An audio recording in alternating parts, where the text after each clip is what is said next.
প্রত্যাবর্তনের মহাকাব্য দেখতে পুরো মাদ্রিদ শহরেই যেন ভেঙে এসেছিল সান্তিয়াগো বার্নাব্যুতে। স্টেডিয়ামে ছিল না তিল ধারণের ঠাঁই। স্টেডিয়ামের বাহিরে আতশবাজি জ্বালিয়ে বাদ্য নিয়ে এমবাপ্পে ভিনিসিয়াসদের উৎসাহ জুগিয়ে গেছেন রিয়াল সমর্থকেরা।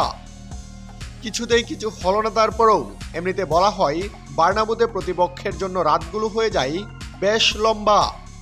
আজ বিরতির আগে 7 মিনিট আর 90 মিনিট শেষে 5 মিনিট অতিরিক্ত সময় দেন রেফারি। তাতেও জাদু দেখাতে পারেননি রিয়াল মাদ্রিদ। চ্যাম্পিয়ন্স ট্রফির কোয়ার্টার ফাইনালে ফিরতি লেগে উল্টো 2-1 গোলে আর্সেনালের কাছে হারল রিয়াল। প্রথম লেগে 3-0 গোলে জেতায় 2 লেগ মিলিয়ে 5-1 অগ্রগামিতায় সেমিফাইনালে উঠে যায় আর্সেনাল।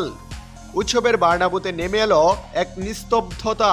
আর্সেনালের হয়ে বুকাও সাকা ও গ্যাব্রিয়েল মার্টিনেল্লি আর রিয়ালের পক্ষে একবার লক্ষ্যভেদ করেন ভিনিসিয়াস জুনিয়র। সেমিফাইনালে মিকেল আর্তেতার দল খেলবে পিএসজির সঙ্গে। মহাকাব্যের বদলে ম্যাচে হয়েছে পেনাল্টি নাটক। ডেকল্যান রাইসের ভুলে বিরতির আগেই পেনাল্টি পেয়ে গিয়েছিল রিয়াল। রাইসের সঙ্গে সংঘর্ষে বক্সে এমবাপ্পে পড়ে গেলে পেনাল্টির বাঁশি বাজান রেফারি।